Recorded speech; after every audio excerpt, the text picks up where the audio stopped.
Hello, everyone. Thanks for tuning in today.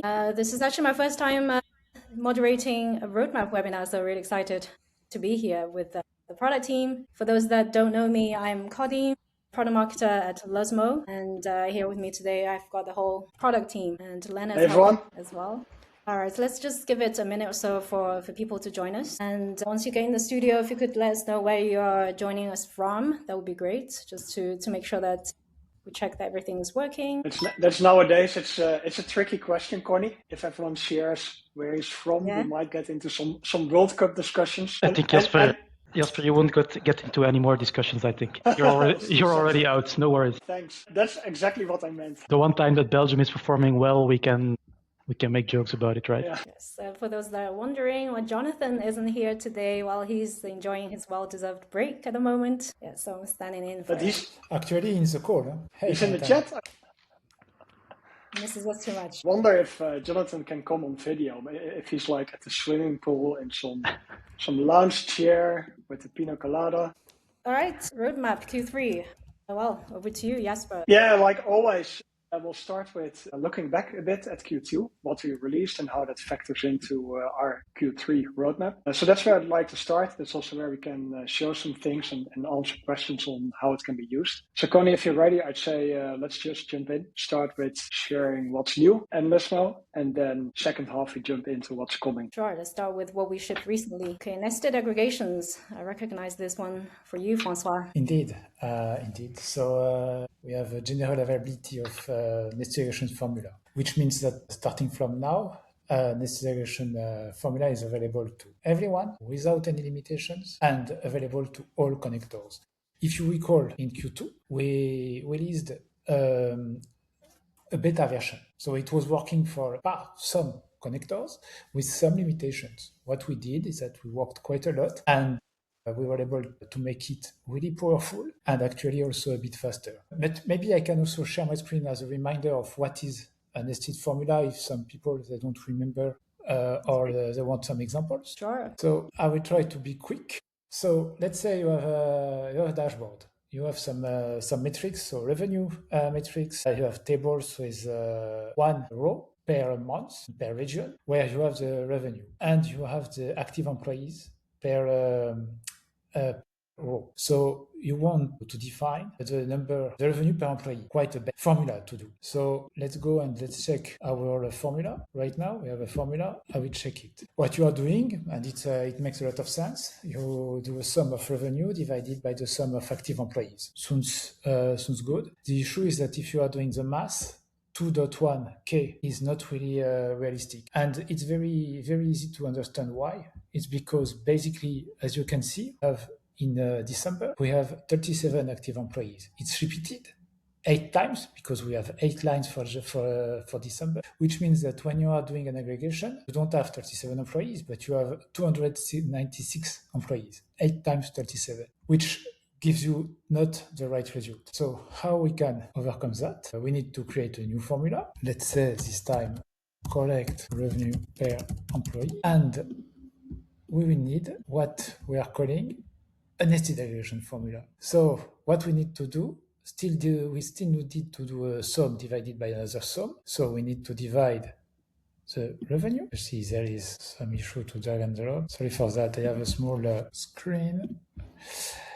And here, instead of dividing by the sum of active employee, we'll do an aggregation of the max active employees, and we'll do that per month. So now you have the include and exclude. If you remember how you can group your formulas, you have the grouped option, which will use the grouping options already there in your chart. The full will take the entire data set without any chart grouping, and include exclude to specifically aggregate on some columns or ignore some columns specifically. Here we want to do an aggregation per month, and that sounds quite good. Let's see if it's correct. I will duplicate this one quickly and just drag and drop my new formula, just making that all right. 70k, it's 16. It makes a lot of sense. As you can see, it's 8 times this one. So it just took once 37, and that's exactly what we wanted.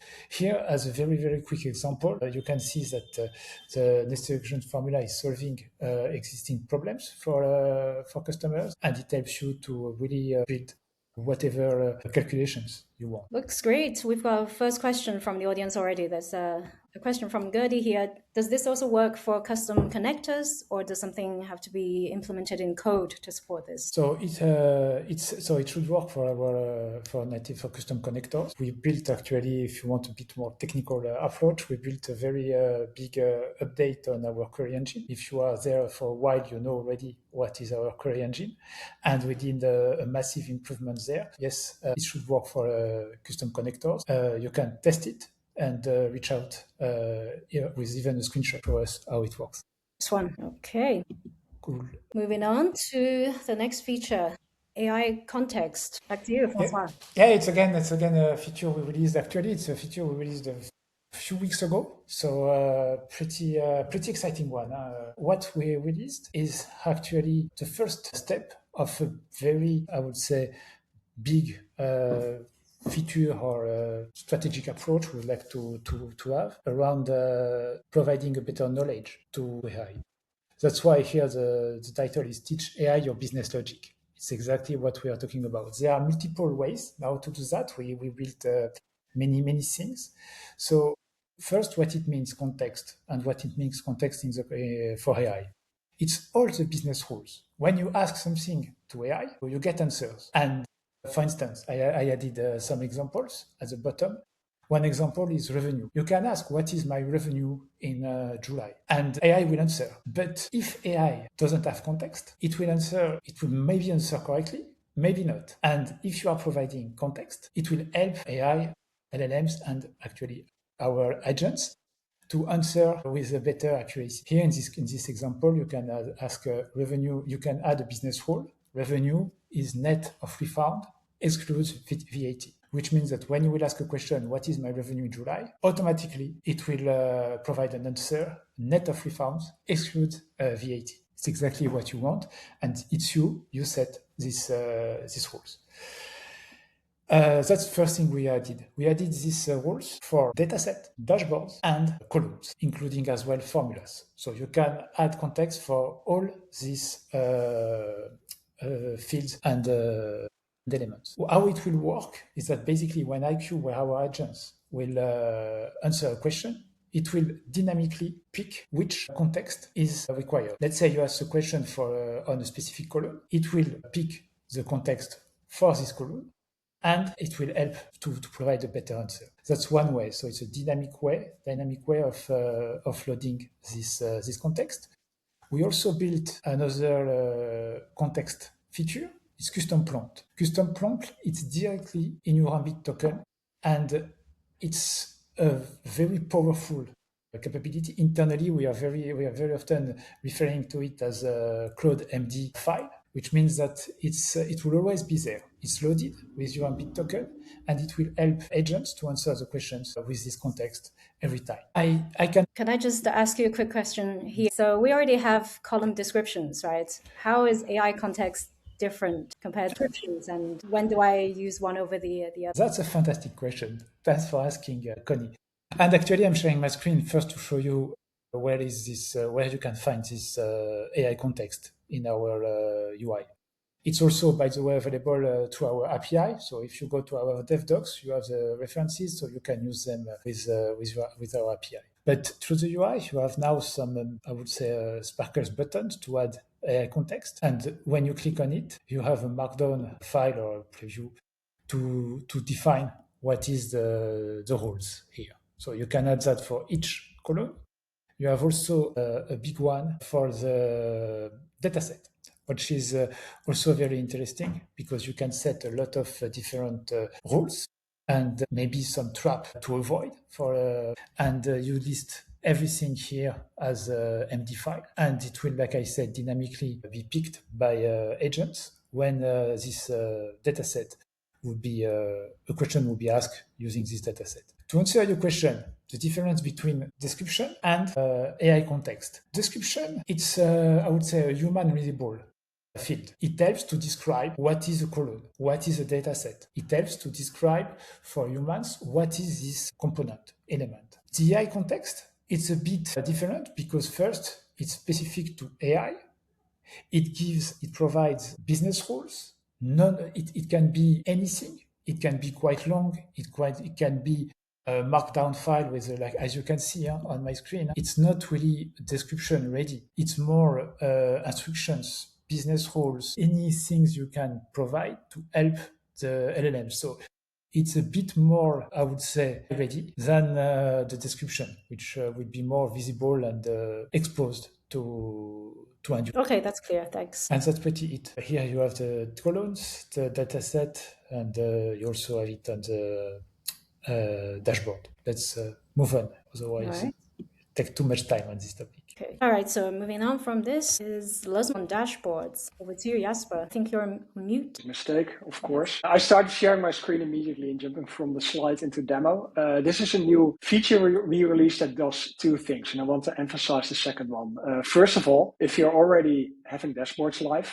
and you're not yet working with Luzmo IQ, it's now really easy in the dashboard settings of any dashboard to enable Luzmo IQ as a chat panel next to the dashboard. So currently with Luzmo IQ, you had to embed a separate component or build your own front end and hook it up to our API. It's very customizable and very powerful, but it also takes a little bit more work. And now you can literally just flip this toggle, and in embed mode and preview mode, there will be a new button with your dashboard that opens Luzmo IQ as chat. Now, what is extra special about this, and something that we'll introduce for any implementation of Luzmo IQ, is that with this feature, Luzmo IQ also understands what is on the dashboard and not just like the charts that are on there and the data, but it understands exactly what I'm looking at. So if I'm going to use this dashboard and I filter it to a recent time frame and maybe some regions here, I can ask questions about this dashboard in this context. So something like, tell me more about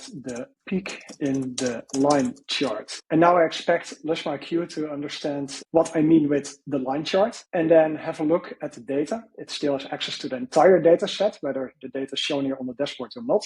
Have a deeper look at the data with the filters in this dashboard applied to give you an answer and give you an insight on what is actually happening with that peak there. So let's give it some time to retrieve data. You see here in the notes of the thinking steps, it's actually querying the data set separately. And it gives me an answer here. It repeats that it's indeed filtered to the filters I set on the dashboard. And let's see what it comes back with. Well, it was a clear 1 week search in bookings, 10 bookings. Yeah, doesn't seem anything out of the ordinary other than, there were more bookings logged than otherwise. There could be other things, of course, like that similar type of bookings, but more expensive ones, different type of bookings. That's all kind of the information that Luzmo IQ should be able to pull up. So it's easy to try this. It's also still for this month, I believe, free to try this. So if you don't have Luzmo IQ in your plan, that toggle should still show up for you in Luzmo Studio. So feel free to try it and have a look and play with this feature. And if you're already using Luzmo IQ and you've embedded it as a separate component, or you built your own UI around our API or MCP server, then please reach out if you want to use this as well. Because like I said, we're also making it possible to use this capability to understand dashboard context through the other implementation options. All right, Jasper, can I just ask a quick question here? Just curious to hear your thoughts on whether dashboards are still relevant in this day of AI analytics. Do you think that people will still be looking at dashboards, analyzing what's going on, or would they be relying on AI tools a bit more now? Yeah, that's a very good question. It's a question I get more, and I guess a generic discussion in the industry. How relevant are dashboards still? And there's definitely a shift, and I think we'll also come back to that later on how we see embedded analytics being used by end users. But something that definitely seems a trend that we've noticed with many of our customers is that chat is a very useful interface because everything fits in there. There's nothing you cannot solve with chat. But at the same time, it's a very poor interface to explore and understand your data. So we often see that for end users, so that's not us and not like you, the people who are listening, our direct customers who really know the data sets really well. If you're not one of those people that knows the data sets in and out, it's often hard to understand what actually is there in a data set. What can I ask? there might be super useful information in data that you're not even thinking about asking. So what we notice is dashboards compared with AI chat is actually very powerful combination, because the dashboard gives me some context about what data is there, maybe some trends like what is happening, and it acts as kind of a starting point to, okay, I see a peak here, let me drill down and let me use the chat for that. So that's why I think that dashboards still are relevant, because it sets some context and it shares a bit of what is there in the data and what is interesting for me to dig into. I've just shared this comment from Vincent, who basically echoes what you said. Dashboards will be even more relevant. A human has to make the final decision. That's great. Thanks for sharing the insight there. Yeah, I think with Vincent there as well, Connie, also on dashboards, like, indeed, if you're making decisions, if you're tracking something like you're running a marketing campaign and you want to track your numbers, like important things you would still want to check. Maybe you automate more and more, but there's still stuff you want to check. And if there's stuff that you need to regularly take a look at, you don't want to ask that question each time you log in, right? So you just want to log in somewhere and have that number on the dashboard together with all the other numbers you need. So chat definitely isn't the silver bullet for everything, and there's a balance there. Right. So we've got a question here from Stephen. I have tested this feature in embed mode and it works quite fine, but I need to load the dashboard in edit limited, edit full, and switch to preview. Are we going to have this also enabled on view mode to lower the barrier? Yes. This feature. Stephen, if I understand you correctly, because so to start with, when I'm not in preview mode here, chat won't show, the button won't show. But if I understand you correctly, you wonder mostly about the embedded version, right? So only with edit limited and edit full, it will show. Yeah, you're talking about the preview. Let me just answer both questions, and I hope I answer your question. So indeed, here in Studio, when I'm editing, I need to go into preview mode. The reason for that is that there are more places to chat here. Like I can edit a chart and chat to actively edit this chart. As a sneak peek, you see another chat that we're internally testing here. That's another chat panel. So currently it's kind of a temporary UX choice where we don't want to add too many places to chat that do different things and have confuse you. So the end user facing one is only there in preview mode, because that mimics what your end user should see. If you wonder about, I need to put my dashboard into edit mode for my embedded user, that should not be a requirement. So if that's indeed currently not working, or you have a problem with that, that's something we should fix or get sorted out. So indeed, I should not need to be able to go into, as an end user, in embedded form, I should not need to go into editing the dashboard to be able to open this panel. That answers your question, Stephen. Yes. All right. Yeah, I see that Stephen indeed talks about embed mode. So that's something that, Stephen, I'd love to sort it out with you to see how to make that work for you. Right. Let's go back to the deck then. So I've just covered that. Well, this is a hot topic, embedded MCP app server.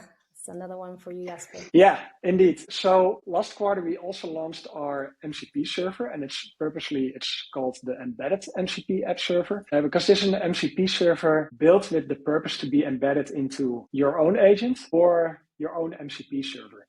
So it's not necessarily an MCP server meant to directly for you as a customer to do all the work you want to do with Luzmo. But if you're building your own agent already and you want to empower that agent with data analysis and visualization capabilities, this MCP server is often the quickest way to add those capabilities into your agent.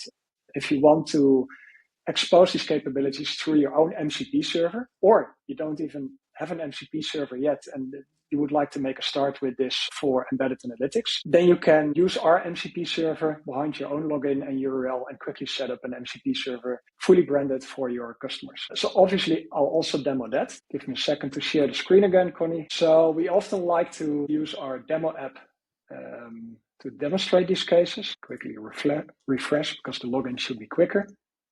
And if you're familiar with our demo app, you can find it publicly, but we use it often to demonstrate these things. There's some dashboards here, there's some AI, and there's, for example, also an implementation of Luzmo IQ where I can chat and ask questions about data. But we also added an MCP server to this demo app. And that basically means that I can use any app that can connect to an MCP server. So I'll switch to my cloud app in browser.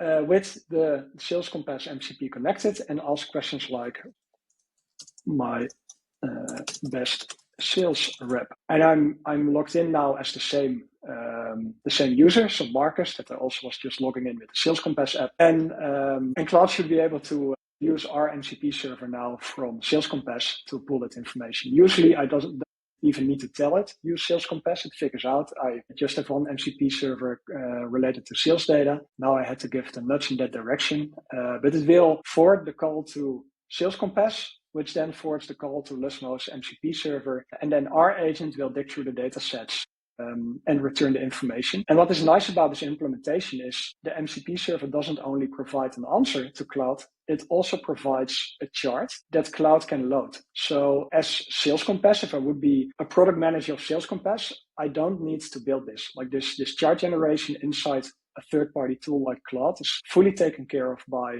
Sales Compass, and it's live data. So this is, and I can team this and control all the settings like you would do in a dashboard. So as a user, I get Sales Compass data straight into my Cloud app here, but then fully branded in the format that I'm used to with embedded analytics back in the Sales Compass app. That's very neat. Thanks for showing us that, Jasper. So say I really want to implement this today. What do I actually need to do? Is there anything I need to build on my side? Yeah, so if you would want to implement our MCP server, if you want to do it in your own agent, give your agent those capabilities, and you're working with a library like OpenAI Agents SDK or LangChain Deep Agent, something like that, and maybe Cloud Agent SDK, then it's literally adding one setting to add that capability. If you would say, hey, I want to set this up as an MCP server, and I don't have an MCP server myself yet, then what it takes is set up a URL that forwards any request to our MCP server and set up a login that generates an embed key and token for that MCP server. And if you're using dashboards, you might already have the biggest part of that. And so those are two fairly simple steps to allow your users to do something like this. Nice. Thank you. Cool. I guess if anyone needs help with setting up their MCP server, if anything's not clear, they can just reach out to the customer success manager, right? Okay, so other than these features that we just highlighted, we also shipped a bunch of other features in Q2. Yes. Right. Next to these big items that Jasper and Francois just went over, we also shipped these smaller but not unimportant items. So to give you a brief overview, a lot of these things relate to Luzmo IQ and our AI capabilities. So for example, we've made the Luzmo IQ conversation history smarter. If you're having a very long conversation with Luzmo IQ, the follow-ups will stay more coherent. You can reference back to charts or messages from very early in the conversation, and your custom prompts will be applied more reliably. So longer conversations in Luzmo IQ will work better. Also in Luzmo IQ, we've improved the transparency in the progress steps. So it will now always show you which data sets and columns were used to get to its answer and how the query was built. Luzmo IQ won't be a black box, but there will be more transparency about how it got to its final answer. Another thing that we shipped is an improvement to our agent API. So we now have a single AI prompt endpoint that drives all Luzmo agents. It has out-of-the-box support for streaming answers. It stores all conversations, so you can easily load those. And there's also easy access to whatever the AI generates, so being a chart, a dashboard, a formula. So that's a unified API to call the Luzmo agents. You can read more about that in our developer documentation. Something else I'm quite excited about is the Luzmo agent skills. So in the agentic platforms like Cursor or Cloud Code or Codex, you can basically use these Luzmo agent skills to turn, for example, Cloud Code into a Luzmo embedding expert. Say you want to set up a Luzmo implementation where you implement multi-tenancy, you want to request an embed token, maybe you want to even create a Luzmo custom chart. Just by loading the Luzmo agent skills, Cloud Code will know what to do, will know how to call the Luzmo API. And so that saves you some time reading our documentation. And if I'm correct, Francois did a powerful workshop on that and was able to build a whole Luzmo implementation just with a few prompts. So maybe we can get a link to that in the chat so people can rewatch how powerful the agent skills are. And then finally, some smaller improvements to dashboarding and charts. So embedded users can now schedule recurring exports of a single chart, and they can do that from within the embedded dashboard just via a button. We've made our custom charts more powerful. So before they could do only one query, but for some very specific custom use cases, you just need multiple queries to get a specific data shape for your specific custom chart. So we've added multi-query support to custom charts, so you can build even more custom cases with that. And finally, a usability improvement where you can, if you've built a chart in a specific dashboard, you can now easily copy that chart to another dashboard if you think that chart would also be relevant in one or more other dashboards. So you don't need to fully rebuild it from scratch again in the other dashboards. So that's quite useful as well. I see that Lena's just dropped the link to the agent skills workshop in the chat here. So for anyone who's interested or missed the live session, feel free to download the instruction sheet and watch the replay. It was a session that was hosted by Francois that basically took you through the process of building a piece of embedded analytics from scratch using agent skills. It was really, really cool. I tried it as well. Impressive. Absolutely. And then I want to highlight something small we shipped as well on the next slide. So if you want to stay in the loop more often what we ship and don't want to wait until the next webinar, we launched the changelogs page, which we update every week. And there, every time we do a big release, there's an entry in the features list. And every week we also push live a new update in the improvement section where you can see smaller improvements and smaller features that we launched. So if you want to stay on top of what we're shipping, you can take a look at changelogs.luzmo.com, which is updated at least every week. And Yannick, if somebody wants to raise a feature request, will they be able to do it on this page as well? Good question. Not at the moment, but we are planning soon to add a button here that you can use to directly contact us to request a specific feature. So if you're scrolling through this list and you don't see an entry for something that you're looking for, it means it's not shipped yet, and then you can put a feature request in with us through that button. Great, thank you. All right. So that sums up the features that we released in Q2. Now moving on to what's coming next. Yeah, Connie, this is a little bit different than the last two times for those who've been following these webinars, because we started the year with 3 themes that we focus on and repeated that last quarter. And this is changing a bit. So that's what I'll jump into here. And it's changing a bit because we see among our customers, usage patterns change a bit. And we also see that a bit while talking to other partners in the market. The big summary there is that where users are using their data and interacting with their data, that's changing. That's not only the app where the data originates, so the traditional embedded place, but that's also in other places, and that can be Slack, it can be your Cloud or ChatGPT app. Those are especially popular now because it's easy to just ask a question in chat, but also to pull different data sources from different platforms together there. And it doesn't mean that we see users completely move away from like the apps where the data originates. But we see that there's a little bit of pattern that usage and analytics moves across different services. It's definitely not only an analytics or dashboards page anymore inside your app. So that's where we want to focus on. That we can support that better. And no matter what service your users are moving to use your data and get insights from your data, that we empower you as our customers to help your users well, no matter where they are. And not have you compete against, for example, a cloud. Hey, I want my customers, I want to pull them inside my app. Just service them wherever they are with embedded analytics, good insights, consistent charts, and allow that to move across these services so that they can save things back to your dashboard, for example, or move back to your platform to actually take a decision and take an action when it's relevant. So Connie, if you move to the next slide, that's where we basically summarize our main focus. We want to make sure that Luzmo builds embedded analytics that works wherever your users works. So that means that agent conversations and interaction with data that can happen across apps inside your platform, also inside third-party apps, but also channels like email, Slack, or other apps customers might use. And that's what's produced there, that's also consistently useful anywhere, that you can schedule alerts or export, for example, from anywhere, but that you could also decide, hey, I had a conversation in Cloud, like I just had in the demo, and there's a chart that I actually find relevant and would want to keep using. Let me save that back to a dashboard I'm already using in the platform where that app came from, where that chart came from. If you drill that down a little bit further into 3 focus areas on the next slide, then that means that the coming quarter, and let's at least say coming 2 quarters, we're going to focus on 3 themes. Let's move to the next slide. Thank you. And that's, first of all, agent-ready data, because it's not all about the agent and the AI interaction. One of the most important key pieces, especially for embedded analytics, is that the data is in the right shape. And it means, like Francois showed, in business logic and semantic context, formulas, etc., but it also means data needs to be fast. So being able to accelerate data like we do with Warp will still be a key piece.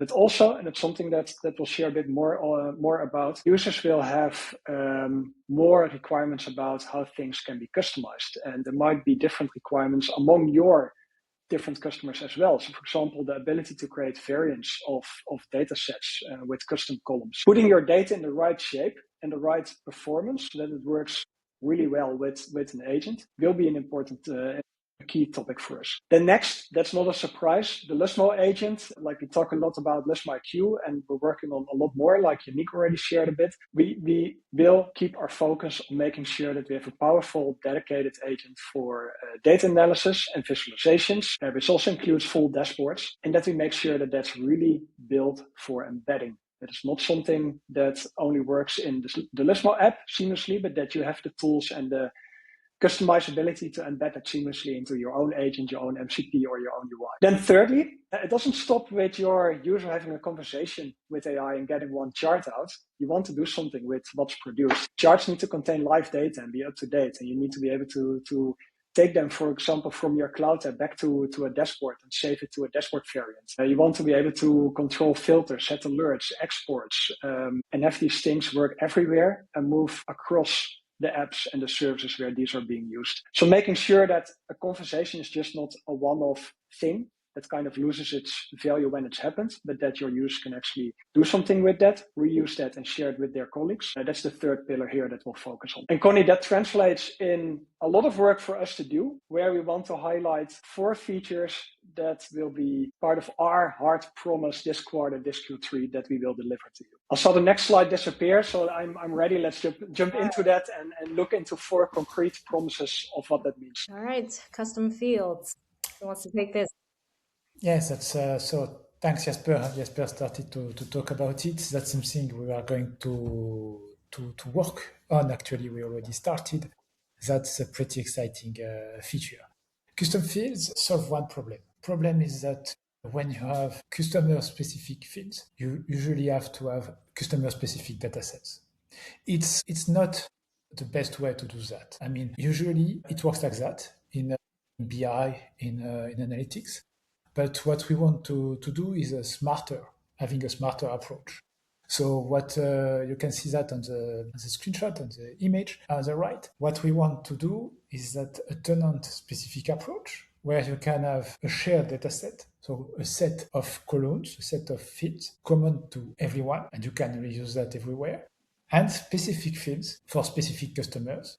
And we will automatically create dynamic datasets to help you to create your dashboards without having to create, I don't know, if you have 100 customers, 100 datasets. So it will be a very important features for all the data preparation and data readiness.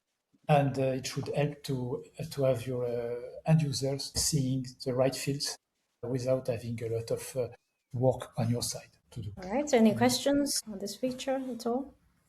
If not, then we'll move on to the next one, dashboarding. Yes, this is one that fits nicely into our AI focus like Jasper just described. So this will focus on Luzmo Studio, our dashboard editor, where we will add a new agent panel. And this agent panel will be used to build the dashboards, edit them, and ask questions about them. So imagine you start a new dashboard, you're faced with an empty screen, the so-called blank canvas, and you want to get to a first state, a first iteration of your dashboard quickly. Instead of building it manually, you can then use the dashboard agent to first, for example, ask a few questions about your data, which data sets you have access to, which columns are in them, then some chart suggestions about, based on the dashboard you want to build, which charts would be best to use.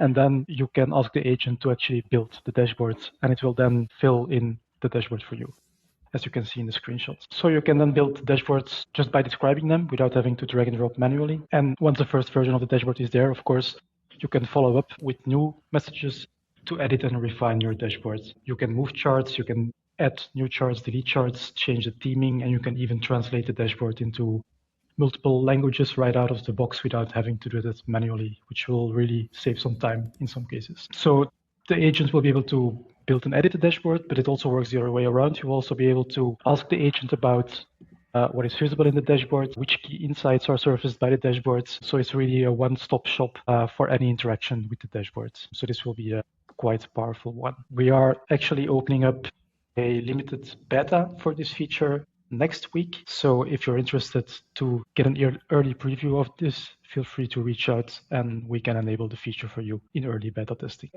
Hey, Nick, I have a question here. So you described this to be really powerful. You can basically create any dashboard and you can give it complex assignments. How does that work together with like all the options that are currently already there? Because I can drag and drop stuff, add filters to charts, add new charts, remove ones. How does that all work together? Yeah, so for every action you can do with the agent, you can also still do it manually and the other way around. So it's not like we're removing manual options in favor of the agent. You can use the agent to get a first draft of your dashboard.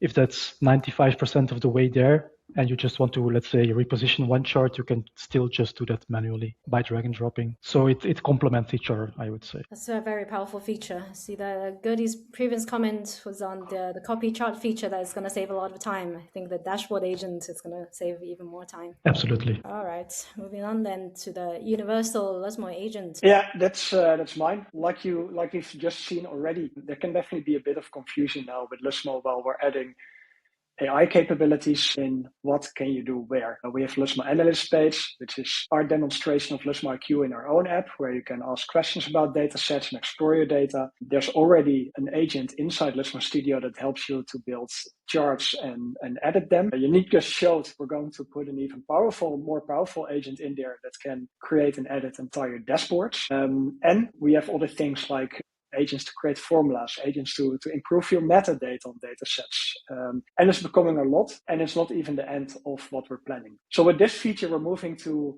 a universal Luzmo agent, where we bundle all of that together in one agent, which can do any of the tasks. And that will be the go-to agent anywhere in our UI, and it's something that will also be embeddable, with control over what it should be able to do and what not. But it will learn based on the user question, hey, what is the type of sub-agent I should call? What's the type of action that's expected, and perform that? And it makes it easy for everyone using Luzmo to build dashboards and other implementations, because you don't need to think anymore what panel do I need to use for what. But it also gives you new things to think about when you want to embed, because then it's not only about chatting about data analysis anymore, but you could consider, do I want to do something with chat where my users can create an entire dashboard, or would they even allow them to create formulas, for example, depending on how advanced you want to go with your user. That concludes Universal Luzmo Agent, and that's something that will appear for everyone at some point this quarter. Last one here to share is also mine. I shared that we want to make sure that Luzmo's embedded analytics is something that works everywhere in any app, whether that's embedded inside your own interface or another interface that your customers use to interact with your data. We want it to work anywhere. And this is the first step. I've shown that the Luzmo MCP out of the box already shows live charts in third-party apps like the Cloud app. The first step there is to also make sure that these things can move between services, so that a chart shown in Cloud can be saved to an editable dashboard inside your app. Or, for example, that charts can be exported from Cloud. So that is not just the chart itself, but also a lot of the interaction options that users are already familiar with. Same applies to alerts and exports. This is a first step of making things more multi-service and making embedded analytics travel between apps. And this is a very concrete first step there that you will see go live also this quarter. So you're saying that a chart only needs to be created once, and it can be, copied and pasted into other apps. Yeah. A pattern that we've already seen once is someone using the MCP, ending up with a useful chart after a conversation, and then opening our customer's platform, going into EDE to recreate that chart there. And that's, of course, it's good to see people do that, but it's, of course, a shame because the chart already existed in Cloud, so why not just copy that to the dashboard in our customers app? Yeah, that's really useful. So I find myself constantly switching between tools, and if I have to recreate whatever I created in one tool in another tool, that's it's just time wasted. So if we can do that, that's really, really looking forward to this feature. Okay. And that concludes indeed the 4 promises we make for this quarter. There's definitely more. The team is extremely busy, but these are the 4 things that we share here that you will see released this quarter. Where we're also really eager to receive any feedback, whether you plan to use this sooner or later. If you have an idea and expectations about any of the things shown here, please reach out to your CSM or support, or drop a question now here in the chat, because we still have time to answer some. Because François, Yannick, and I would be very happy to include you in making these things. Yeah. And for those that are not already using Luzmo, you can send us an email to hello@luzmo.com if you have any questions about the features that we showed today, and we'll be happy to guide you through the process of setting up the features or get you to test one of the features. All right, I don't see any more questions from the audience, but if you do think of something after the session, feel free to reach out, and I'll send you a replay of today's session within 24 hours. Thanks, Connie. Thanks for hosting in absence of Jonathan on his boat. Yannick, François, thanks as well, and I hope it was useful for anyone joining here. Again, please drop a message if you have any feedback for us or anything to reach out. Thanks, everyone. Thanks. Bye, everyone. Bye. Bye-bye.